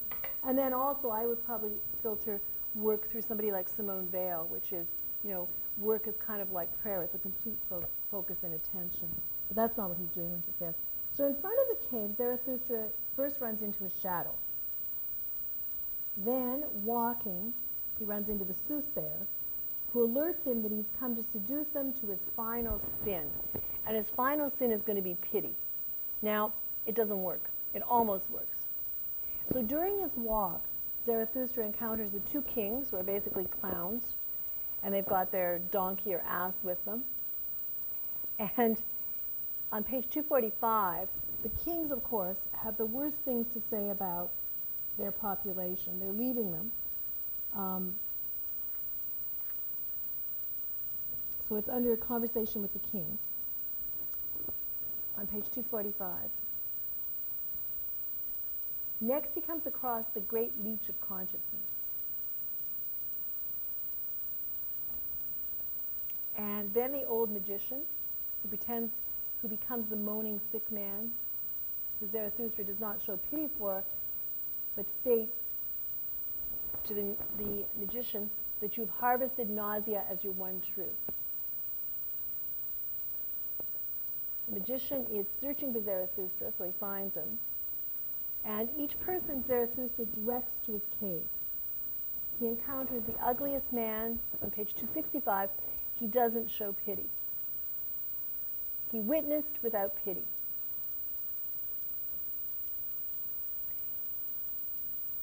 He says on page 267 to the so-called ugliest man, and what chapter is that? It's called The Ugliest Man. In this one, in another edition, it's called something else. Snakes, perhaps Snake's Death. So he says to him, man cannot bear that an all-seeing God should live when they run into the ugliest man. Zarathustra witnesses him and invites him to his cave. So everybody he meets, he invites to the cave. He says, behold, there goes the way. So the way becomes important again, because that was his way. We left off in 195 where he's saying, I'm going my way. What is your way? He says here, behold, there goes the way to my cave. Be its guest tonight. So they all go. And Zarathustra returns to his cave in the late afternoon to hear this sort of great cry of distress. It's composed of many voices. Page 276 to 77. It's under the section at noon. And it's the voices of the higher men. He addresses them on 282.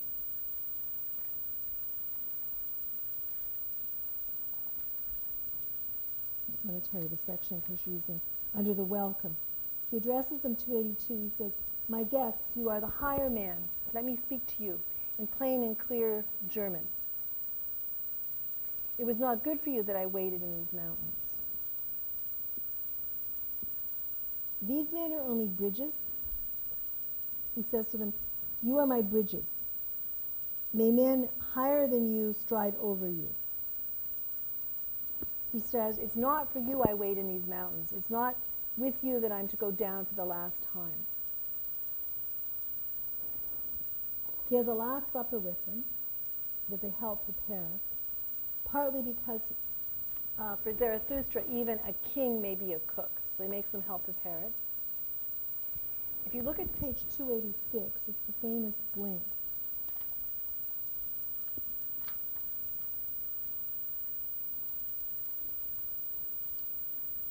It says, you higher man, and that's in the section of the higher man. He says, you higher man, thus blinks the mob. There are no higher men. We're all equal. Man is man. Before God, we're all equal. So it's his critique both on the higher man and on equality. He warns them, if you want to go high, use your legs. Use your own legs on page 290. That you don't go high on someone else. If you want to go high, section 10, use your own legs. Do not let yourself be carried up. Do not sit on the backs and heads of others. But you mounted a horse. You are now riding quickly up your goal. So use your own legs. He warns them, he tells them, the worst about you all is that you have not learned to dance as one must dance. On 295.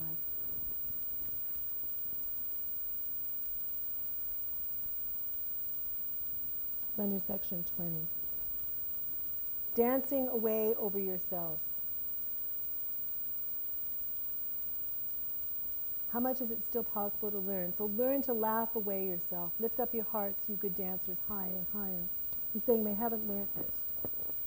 He notices then that the cave has been made sultry and poisonous by the higher men.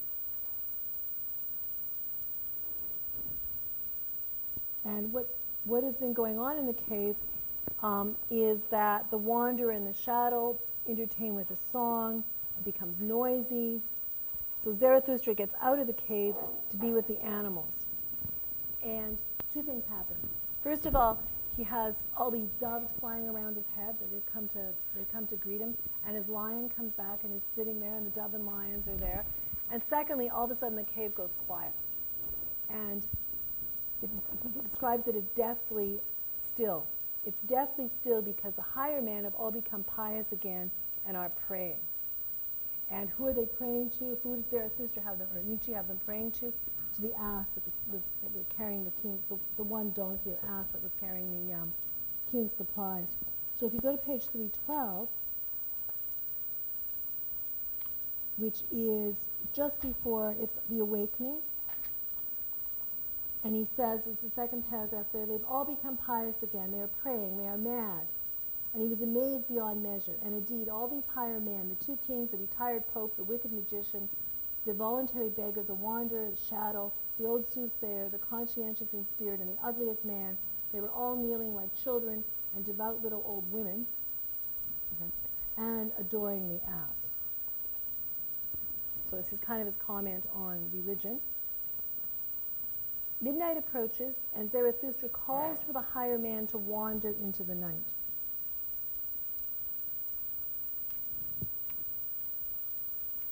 Now in 325, and they don't, they actually stay in the cave.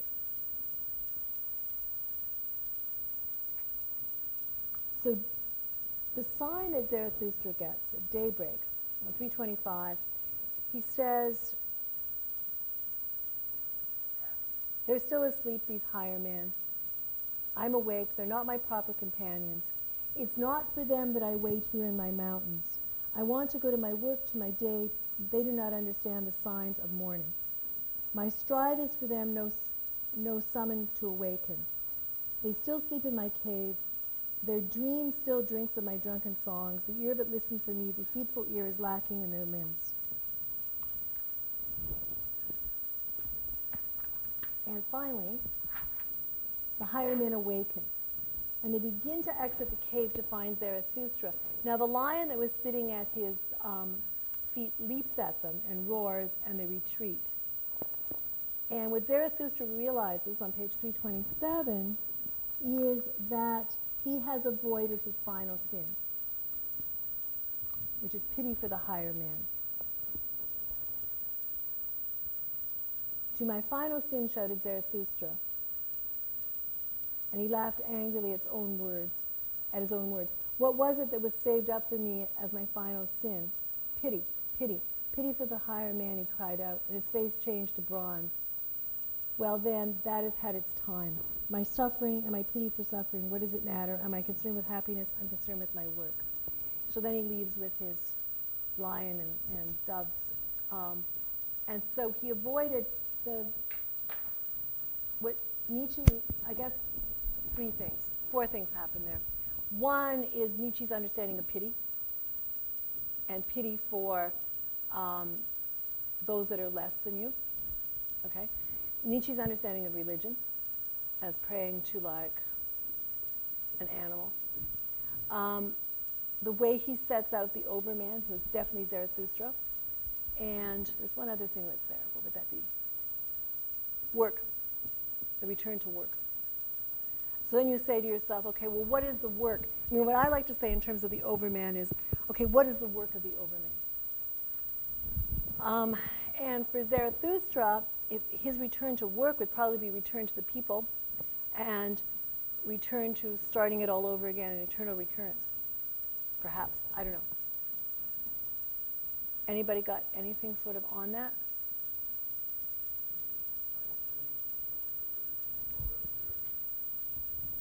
Oh, you do? But don't you think it just goes back to eternal return again? Only slightly different, like Deleuze does it?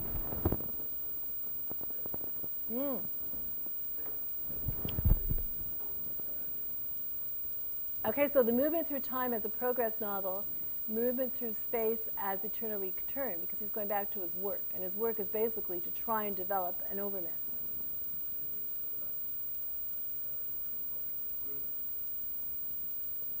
And it's also interesting what he does with pity. Oh, and the other thing he does there is also equality. His comment on equality. I would probably argue that I would not necessarily agree with Nietzsche on equality. I might agree with him on pity, in that pity doesn't really facilitate anything other than treating somebody as like not equal. Yeah. Do you need to go to your Spanish exam? You look like you do. I was like, not definitely thinking in Spanish, I could tell. Yeah, sure. Yeah, good luck on. Absolutely, good luck on that. We're just kind of wrapping up anyway. Okay. No, next week is the exam period, so we're not using the rooms during the exam period. It will be and I'll post it on today, but it'll be the week after when classes resume again. But I'm not going to run classes, but I'll be here. Okay? Yeah, but if you want to see me before that, just email me. And you guys get all the messages I put on. Yeah, so I'll put out what day it is I'm going to be here, because I don't have a date right now. But I will be in the class, the next scheduled class, which is after the exam period, because you guys are already in exams. Yeah, okay, see you shortly. Yeah. So anything on Zarathustra, anything else in the course? Do you think, I got questions for you guys. Okay, next year, should I do Zarathustra all as one text, or should I spread it out this way? Like, what's your feeling on that? How did it work? And I mean, it's good to ask you because you had the strike break in there too, right? So did it spoil the impact of Zarathustra by spreading it, or did it make it just as good, or what? Yeah. I personally think that if there's any one text within this course, it can be spread out like that, it's that one. Okay. Because, I kind of felt like sometimes it contributed to different things that I was reading. Okay. I mean, that's not to say that it wouldn't work as all as one reader either. Well, I kind of like to keep it spread out, unless you found it didn't work at all. Keep it spread out is kind of interesting because it allows me to bring stuff in, like from Schmidt, for example. Like, even though sometimes it's not perfectly matched up, the stuff on the state and the stuff friend enemy, and we turn to it kind of, you can kind of see also, like my thinking was, you can kind of see how Nietzsche has influenced different thinkers, including Virilio, right, that is influence there. So I think, I mean, ideally I'd like to keep it that way, but if it doesn't work, I kind of want to know, right? Okay.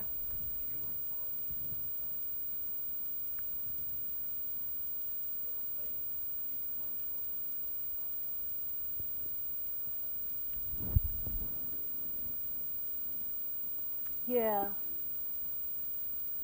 Yep. And so the Hegel, like the introductory lecture to aesthetics, what was your position on that one? Should I just drop that text? Because somebody was telling me I should probably get less text on the course. The introductory lectures to aesthetics. Okay. I don't want.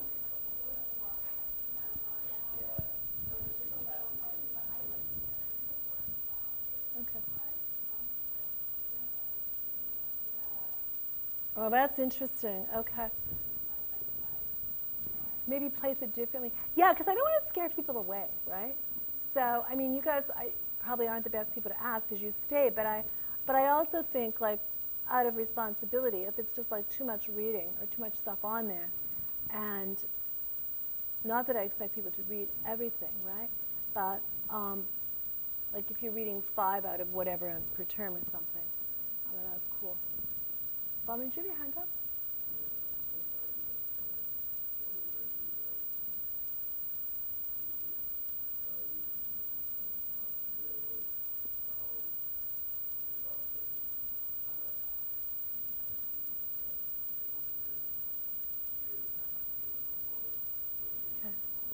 Okay, that's good. Good, I'm glad. Yeah.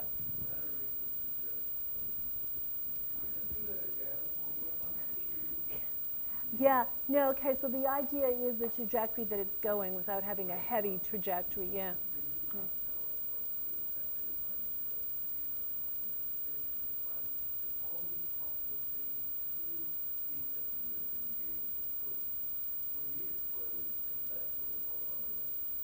Okay. Yeah, well, that's good to hear. Because the last thing you want is people running out of the room. It's like, no more courses, that's it. That's bad. Okay, well, thanks. Oh my God, you were scared? And if you were scared, imagine the people that quit. Okay, so is there too much reading on there, though? Well, that's because you're taking 6 or 7 courses. Well, there you are. How do you know what other people? Because probably if you're doing political, yeah. Oh, you're called out. Yeah. Well.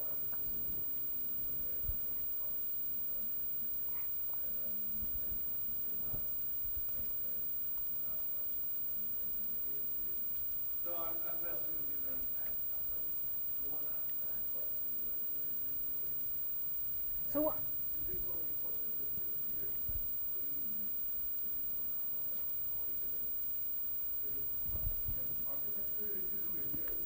So what is it like in terms of reading for other third-year courses? Maybe that's what we should address. Jordan, hey, hi. I like the fact that every time I see you, you're carrying Schmidt. That would be like 2 times in 2 days. That's good. I'm beginning to wonder if it's because it's orange. But, so like some color. Although, probably not. There was one book, what was I reading? It was like immediate, people come talk to you. Oh my God. Being in nothingness. If you're walking around anywhere carrying being in nothingness, because I was reading it on the weekend, I was in Manitoba for my aunt's 90th. And it's like a major pickup book, I have to say. Yeah. Mental note, being in nothingness. Well, like, eh? Sartre. It starts being in nothingness. Like, people are just like, you're just like, really? I know. Reading, yeah, major pickup text. Yeah, really. But, I think we have to leave Toronto to do that. That's the deal. That's the deal. Okay, so are there any, so we just finished. But I'm going to have the tapes up. The tapes are up, or the video is up for last week. I'll keep video, and I'm going to try and have psychology and politics that I'm teaching next year also videos. I like the idea of videoing lectures. Just because if people's not there, they can see it. And it hasn't really affected attendance all that much. Not that I'm aware of. So that seems to work. Anything on Virilio or Nietzsche before we sign off? Okay.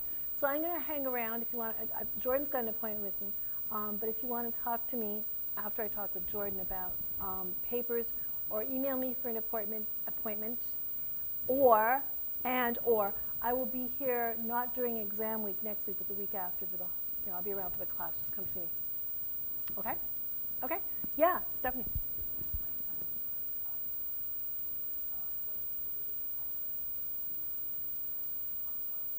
Yeah, sure. Yeah, absolutely. Yeah, sure. That's fine. You can also, we've got chat. We can either do an email or we can do chat on the, or you can call me. Sure. Yeah, that's good. Peter. Yeah, reference it, but don't spend a whole, because now your current essays, I can't remember how many pages. Yeah, like a half page max. Sure, that's fine. Okay. Okay, well, you guys have been great. Really awesome.